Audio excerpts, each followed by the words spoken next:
L'Assemblée va maintenant entendre l'allocution de Son Excellence, Monsieur Faustin Archange Touadéra, chef d'État de la République centrafricaine. Je prie le protocole de bien vouloir accompagner Son Excellence et je l'invite à prendre la parole.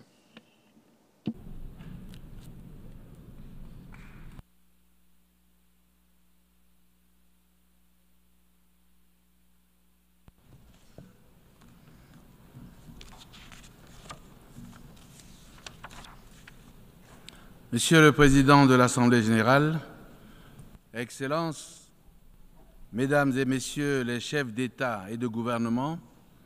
distingués délégués, Mesdames et Messieurs, c'est avec un honneur renouvelé que je prends la parole devant le monde entier ici représenté, au nom de la République centrafricaine, mon cher et beau pays, pour apporter ma contribution au débat général sur le thème de cette 79e session de l'Assemblée générale des Nations unies. En participant à cette Assemblée générale, la République centrafricaine réaffirme son engagement à contribuer à la recherche commune de la confiance, de la paix, de la sécurité et de la solidarité internationale et de la compréhension mutuelle indispensable à la reconstruction d'un monde paisible et propice au développement durable et au respect de la dignité humaine des générations présentes et futures. Avant d'y procéder, je voudrais vous adresser, Excellence, Monsieur Philémon Yang, mes chaleureuses félicitations pour votre brillante et historique élection à la présidence de la 119e session de l'Assemblée générale des Nations unies. Votre élection est le symbole d'un honneur et d'un hommage mérité rendu à notre continent, l'Afrique. Elle est également une source d'immense fierté et d'inspiration pour les 51 millions de citoyens de la Communauté économique et monétaire de l'Afrique centrale, CEMAC, dont j'ai l'honneur d'assurer la présidence en exercice de la conférence des chefs d'État, et singulièrement à la République sœur du Cameroun, votre beau pays. Votre parfaite connaissance de la scène internationale ainsi que vos grandes qualités personnelles sont un atout et un gage du succès de nos travaux. Je suis persuadé que vous servirez au mieux les intérêts de l'ONU et de tous ses États membres et implémenterez la mise en œuvre du vaste programme de réforme de l'ONU pour qu'elle soit plus efficace, plus inclusive, plus représentative et mieux adaptée à l'évolution du monde et au règlement des problèmes graves et immédiats que secoue l'humanité tout entière. Vous avez, soyez-en rassurés, tout le soutien de la République centrafricaine à cet égard. Je tiens également à saluer l'excellente qualité du travail abattu et les résultats obtenus par le président Denis Francis au cours de la 118e session écoulée. Qu'il reçoive ici les témoignages de reconnaissance et de satisfaction du peuple centrafricain. Au secrétaire général des Nations unies, Son Excellence Antonio Guterres, je voudrais renouveler la reconnaissance de la République centrafricaine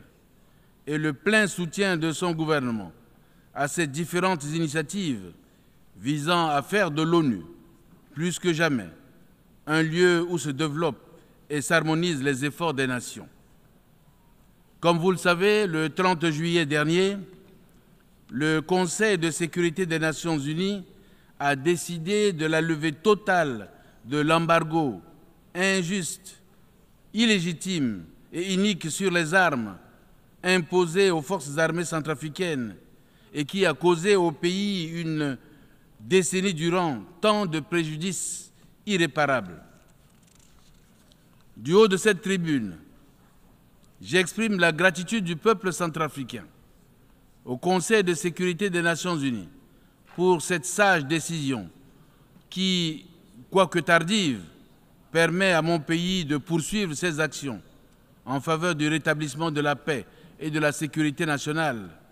et d'agir avec les autres États du monde pour la paix, le développement durable et la dignité humaine des générations présentes et futures. Je voudrais à cette occasion renouveler à vous tous qui avez gardé à cœur la République centrafricaine et soutenu ce combat noble, toute la gratitude du peuple centrafricain. Pays à forte potentialité minière, la République centrafricaine continuera, je suis persuadé, de bénéficier de vos soutiens pour la levée totale de l'embargo sur les diamants imposé par le pouce de Kimberley et qui limite son action pour la paix,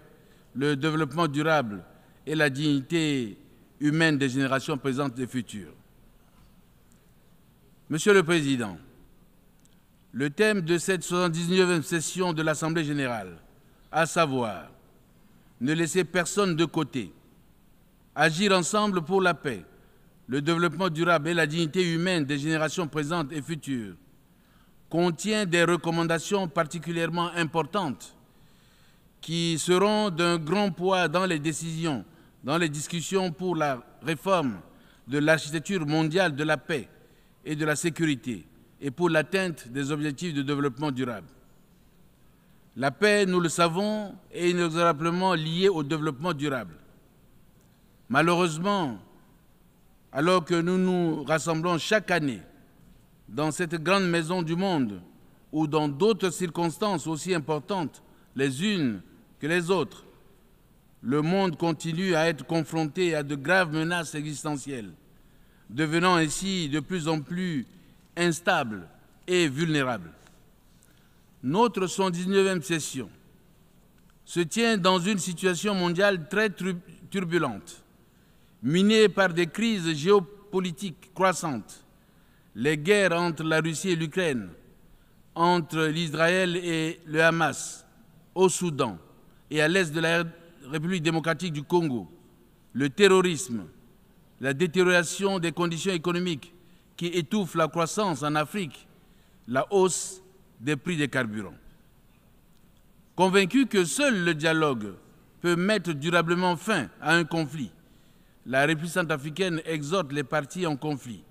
dans les différentes régions du monde à privilégier le dialogue et la diplomatie afin de trouver une solution à tous les désaccords à l'origine de ces conflits et sauver de milliers de vies humaines. En République centrafricaine, la situation sécuritaire au cours de l'année 2024 est relativement stable. Le pays se prépare à renforcer son ancrage démocratique par l'organisation prochaine des élections municipales et régionales jamais réalisées depuis 4 décennies. Dans cette perspective, des mesures spéciales sont prises pour mettre hors d'état de nuire les groupes armés résiduels qui, ne pouvant plus contrôler une portion du territoire, se livrent à des actes de grand banditisme, à l'exploitation illégale ainsi qu'au trafic trop frauduleux des ressources naturelles dans le but d'acquérir des matériels et équipements militaires. La 19e session du comité stratégique du DDRR et la commémoration à Bangui du mois de l'amnistie en Afrique par le Conseil de paix et de sécurité de l'Union africaine il y a quelques jours ont permis d'apprécier à leur juste valeur les avancées significatives réalisées grâce à l'appropriation et la participation de toutes les parties prenantes au processus global de paix et de sécurité axé sur l'accord politique pour la paix et la réconciliation nationale et la feuille de route conjointe de Luanda. En dépit de ces avancées, la République centrafricaine fait face à de nombreux défis, en particulier la construction des casernes pour la mise en garnison des unités dans les zones de défense plus proches des menaces, l'acquisition des matériels et équipements militaires au profit des forces de défense et de sécurité. Monsieur le Président, le changement climatique, avec ses effets dramatiques tels que les inondations meurtrières,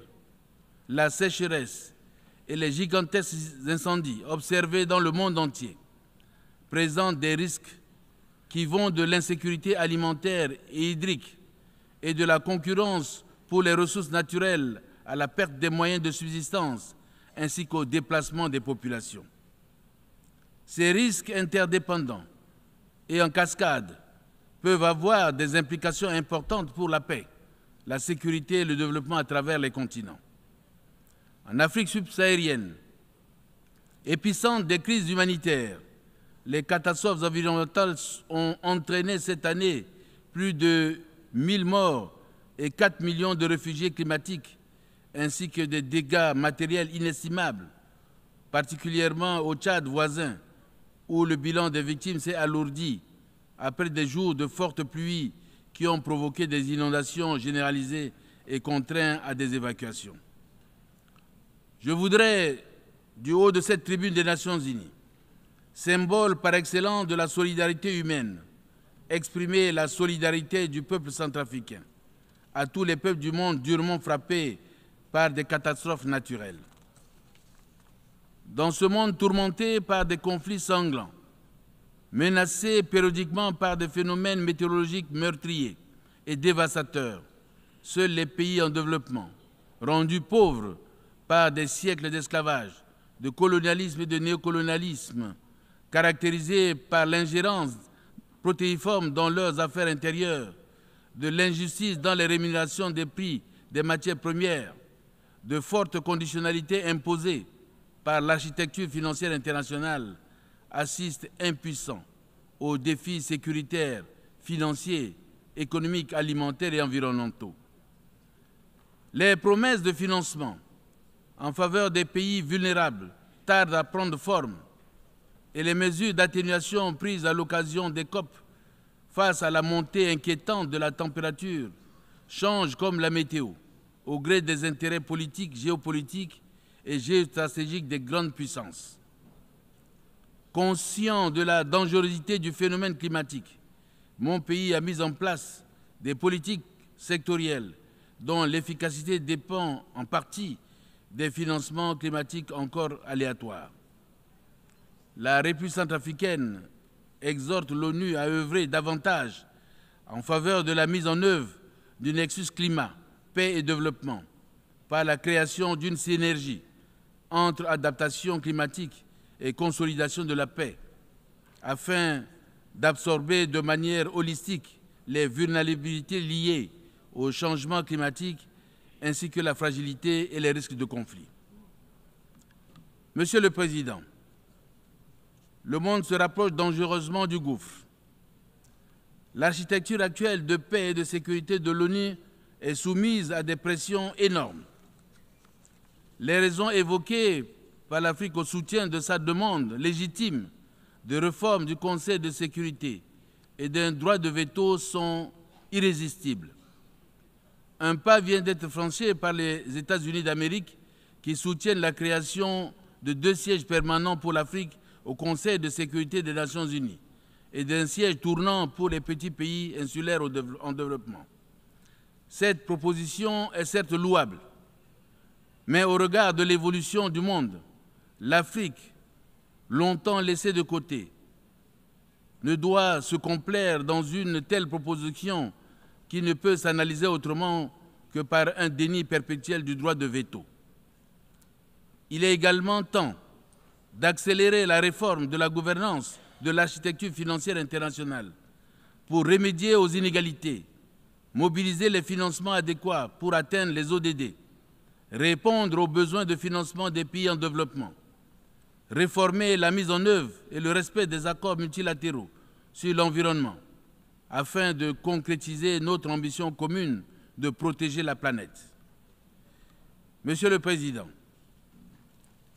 les démographes estiment qu'en 2050, la moitié de la jeunesse mondiale vivra en Afrique et la moitié des 54 pays africains auront vu leur population quasiment doubler. Je salue le pacte de l'avenir auquel sont annexés le pacte numérique mondial et les déclarations sur les générations futures adoptées lors du sommet de l'avenir. Il est temps d'accélérer la mise en œuvre des ODD dans le domaine de la science, de la technologie, de l'innovation et de la coopération digitale, avec un accent sur l'équité, les droits et l'universalité. Aujourd'hui, les jeunes, agents essentiels d'un changement positif et contributeurs importants au développement durable, au respect des droits de l'homme, à la paix et à la sécurité mondiale, font face à un certain nombre de vulnérabilités qui empêchent la réalisation de leur plein potentiel et à l'exercice de leurs droits fondamentaux. Nous devons donc nous engager à transformer les niveaux d'investissement en faveur des jeunes,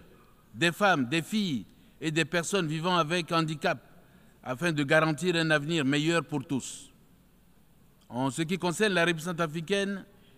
l'ambitieux plan national de développement pour la période 2024-2028 établit un meilleur équilibre entre les besoins et intérêts des générations présentes et futures en retenant comme l'un de ses axes stratégiques le développement du capital humain. En terminant, je souhaite que l'esprit qui a conduit à la création de l'ONU continue sans relâche d'exercer son influence et aider à créer un climat qui permettra de résoudre le problème des atteintes à la paix et à la sécurité internationale, au développement durable d'une manière satisfaisante pour toute l'humanité. Je vous remercie. Au nom de l'Assemblée générale, c'est le président de la République centrafricaine.